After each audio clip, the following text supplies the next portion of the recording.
Quoi de plus passionnant que l'activité mentale? Faites fonctionner vos petites cellules grises. Elles seules dissiperont les brouillards et les incertitudes et vous mèneront à la vérité. Bonjour à tous, oui je cite Hercule Poirot. Vous l'avez deviné, je vais à nouveau faire un sujet Murder Party.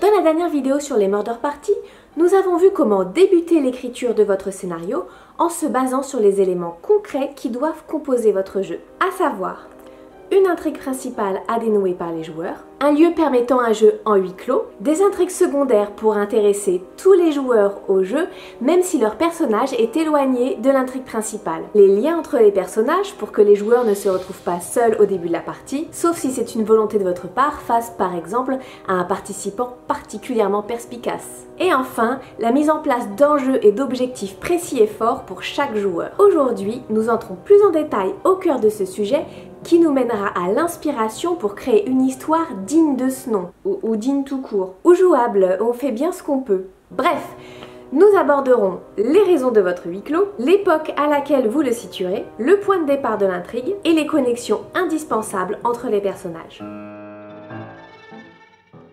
Vous avez peut-être déjà trouvé le lieu de votre huis clos, comme une maison dans la lande par exemple. Ne restez pas bloqué sur l'idée de la maison, c'est classique, mais vous pouvez inventer de nombreuses autres possibilités. On peut penser à un manoir, un château, un monastère, un couvent, une prison, un igloo, même si ça risque d'être un petit peu étroit.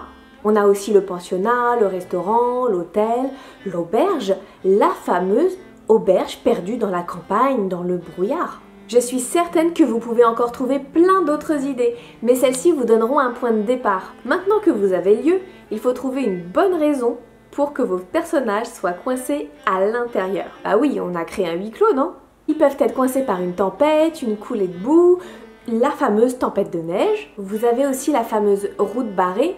Ça peut être un tronc d'arbre qui est tombé en plein milieu, ou vous pouvez tout simplement priver vos personnages de transport. Mais n'oubliez pas que vos joueurs peuvent décider de se faire la malle à pied. On peut encore penser au brouillard à couper au couteau, une porte fermée par des moyens réels ou magiques, ou bien un hôte menaçant qui fait pression sur vous pour que vous ne quittiez pas le lieu. Peu importe ce que vous décidez, pensez à tous les aspects de la question. Si la route est barrée, mais que vos joueurs décident d'emprunter le chemin à pied, quels moyens avez-vous mis en place pour les ramener au bercail? Avez-vous pensé à une possibilité de quitter le lieu, en consacrant par exemple une pièce en jeu où tout ce qui s'y passerait se déroulerait en dehors de la maison? Mais attention aux embouteillages si tout le monde souhaite partir. D'ailleurs, si tout le monde souhaite partir, c'est peut-être qu'il y a un problème dans le scénario, non?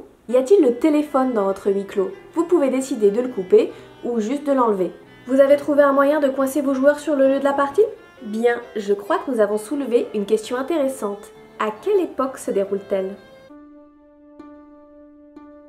Ah, ce petit goût de voyage dans le temps. J'espère que l'avoir évoqué vous a donné plein d'idées pour créer un jeu autour du voyage dans le temps.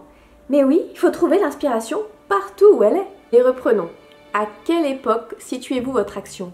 Dans quel pays? L'époque peut vous aider à gérer certaines situations. Dans un temps où une route enneigée bloque vraiment les gens, sans voiture ni chevaux et sans téléphone, voilà qui nous arrange bien. Prenons justement le fameux téléphone. S'il apparaît dans de nombreux films américains d'avant-guerre ou dans des Agatha Christie, n'oubliez pas qu'en France il était vraiment peu courant, le réseau laissait clairement à désirer et il était réservé aux personnes riches. Même au début des années 80, et je parle de ça parce que j'y étais, tous les foyers n'en étaient pas équipés.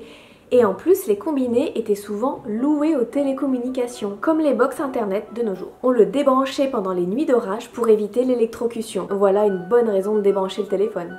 Pensez à la loi qui évolue selon son époque, et pour la mise en scène d'un crime, ce détail a son importance. La peine de mort est-elle toujours en vigueur? Comment est-elle appliquée et à quelle vitesse? N'oubliez pas qu'en France on guillotine et qu'en Angleterre on pend. À quoi ressemblent les lois sur les drogues?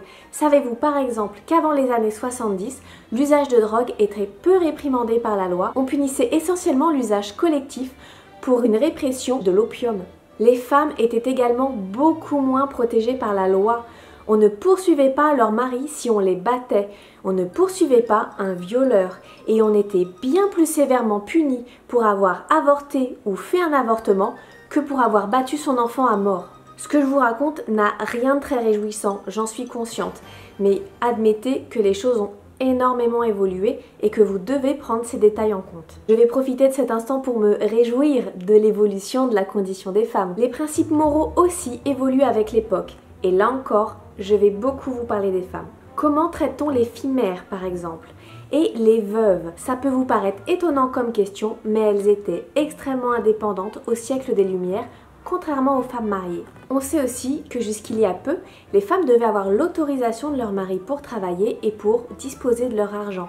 Pensez à ces détails. En modèle de femme indépendante, vous avez aussi les flappers des années 20. Les principes moraux dépendent aussi énormément de la place de la religion dans la société. Selon l'époque à laquelle vous allez vous situer, les personnages culpabiliseront plus ou moins par rapport à la manière dont ils vivent leur religion, quelle qu'elle soit. Vous comprenez que cette évolution implique que des choix qui peuvent à nous paraître simples sont en fait une audace absolue à d'autres époques. Ces choix étonnants peuvent d'ailleurs donner beaucoup de caractère à vos personnages. Mais faites attention à ne pas les rendre trop modernes pour leur époque, ça peut manquer de réalisme. Il faut que chaque choix soit justifié. De quelle technologie ou absence de technologie avez-vous besoin dans votre histoire? Vous aurez compris que si vous souhaitez limiter les communications avec le monde extérieur, vous pouvez remonter dans le temps. Couper volontairement une ligne de téléphone fixe ne servira pas à grand chose si tous vos personnages possèdent un téléphone portable. Vous ne pouvez pas non plus conserver un corps dans de bonnes conditions sans une bonne chambre froide,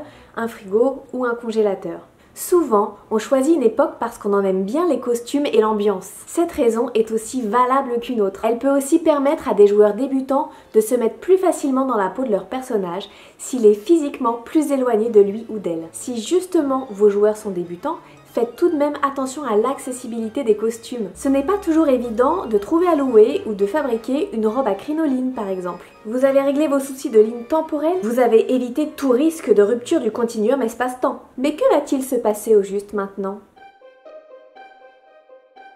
Le point de départ de votre scénario, tout comme celui de la partie, est ce qui motive l'envie de meurtre de votre personnage ou de vos personnages assassins. Vous serez bien avisé de construire votre idée autour de cet élément. Que l'acte ait eu lieu avant le début de la partie, si vous êtes sur une soirée enquête, ou que le joueur ait encore tout à organiser, ce meurtre représente le premier rebondissement de votre murder party. C'est autour de lui que va se dérouler le jeu et, a priori, c'est sa résolution qui y mettra un terme. Petite parenthèse. L'enjeu de votre intrigue principale ne doit pas nécessairement être un meurtre. Vous avez d'autres sujets d'enquête possibles. Par exemple, la libération d'un prisonnier avant la peine capitale ou l'exorcisme d'une personne possédée si vous donnez dans l'ésotérisme. Mais vous pouvez partir de là, le meurtre ou l'enjeu, pour construire vos personnages. Qui est la victime? Que sait-elle? Qu'a-t-elle fait ou dit pour se faire assassiner? Qui est l'assassin? Quelle est sa motivation? Politique, pouvoir, vengeance, folie? Y a-t-il plusieurs assassins? Soit plusieurs personnes isolées avec des buts distincts, ou bien un tueur à gages et un commanditaire, ou deux camps qui s'affrontent et sont susceptibles de s'entretuer. Qui sont les alliés de votre assassin? Sont-ils au courant de ses agissements ou non? Sont-ils susceptibles de le trahir ou au contraire d'une loyauté indéfectible? Vous n'êtes pas obligé de créer une bande de malfrats. Comme disait Agatha Christie, chaque assassin est probablement le vieil ami de quelqu'un. Votre meurtrier est peut-être quelqu'un de tout à fait normal, rendez-le insoupçonnable. Et les alliés de votre victime, sont-ils des cibles potentielles aussi ou cachent-ils des ressources insoupçonnées? Ont-ils l'esprit vengeur? Quelles autres personnes gravitent autour de ces premiers protagonistes? Quels secrets tiennent-ils à protéger malgré une enquête qui s'annonce intrusive? De quel œil voient-ils les événements? Quel est leur rapport avec la justice, la violence, la peur? Je vous invite également à faire attention à vos joueurs. Si vous les connaissez un peu, si ce sont vos amis, ne distribuez pas les rôles au hasard. Pensez à ceux qui gèrent plus ou moins bien le stress ou la peur. Certains seront peut-être plus des suiveurs et d'autres des leaders. Tentez de faire correspondre leurs aptitudes naturelles à ce qu'exigera leur rôle. Si vous ne connaissez pas vos joueurs, vous pouvez envoyer un petit questionnaire histoire de tâter le terrain. À ce stade, vous avez construit un petit monde autour de votre assassin. Complétez-le jusqu'à ce que tout le monde ait un rôle. Vous comblerez les trous plus tard. Mais pourquoi tous ces gens sont-ils réunis dans la même pièce en fait? Dans la vidéo sur le scénario de Murder Party, j'ai parlé succinctement des partenaires de jeu. Creusons un peu le sujet pour poser ces questions essentielles. Quel événement a fait en sorte que tous les protagonistes se retrouvent au même endroit? Et quels sont les liens entre chaque personne présente? Vos personnages sont réunis dans un même lieu pour des raisons précises. Et c'est cette raison, en plus de celles qui vont pousser au meurtre, qui va les lier. Vous avez plusieurs options. Je vais vous en donner quelques-unes et je suis sûre que vous en inventerez plein d'autres par la suite. Une réunion de famille, chacun est lié à un autre par le sang ou par alliance. Une soirée organisée par une connaissance commune, auquel cas les personnages connaissent au moins une ou deux autres personnes dans la salle de par leur cercle commun. Des vacances entre amis, qui comme par hasard vont mal tourner. C'est jamais une bonne idée de se séparer. Vos personnages sont entre collègues de travail, entre élèves d'une même école, entre membres d'un même cercle, et le tour est joué. Si un protagoniste vient de l'extérieur ou ne fait pas partie du cercle, prévoyez-lui tout de même au moins un partenaire de jeu. Il pourra trouver sur place, sans forcément que les autres soient au courant, une connaissance secrète, un ami ou un amant. Si vous souhaitez plutôt que tout le monde fasse connaissance sur place,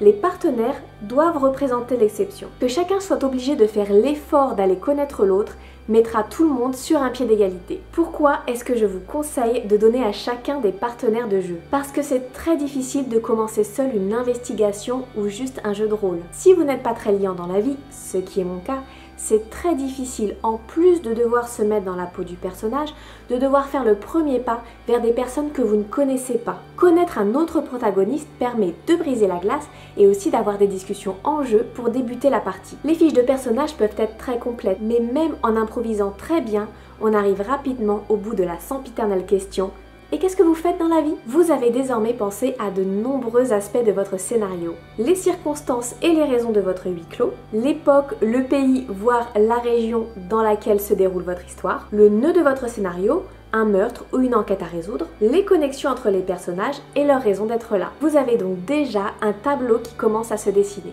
Une réunion de famille dans un manoir familial, un tueur à gages qui se fait incarcérer dans une prison pour mieux atteindre sa proie, un stage de police dans lequel s'infiltre la mafia et des ripoux, un complot politique dont l'enjeu se situe au cours d'un cocktail mondain. Je peux en citer beaucoup d'autres. N'oubliez pas que vous pouvez insérer du surnaturel dans votre histoire, s'il est possible de le gérer en jeu. À partir de là, il faudra établir pour chaque protagoniste un background raconté dans sa fiche de personnage, dont le fil le mènera au jour J avec des objectifs précis pour la période du jeu.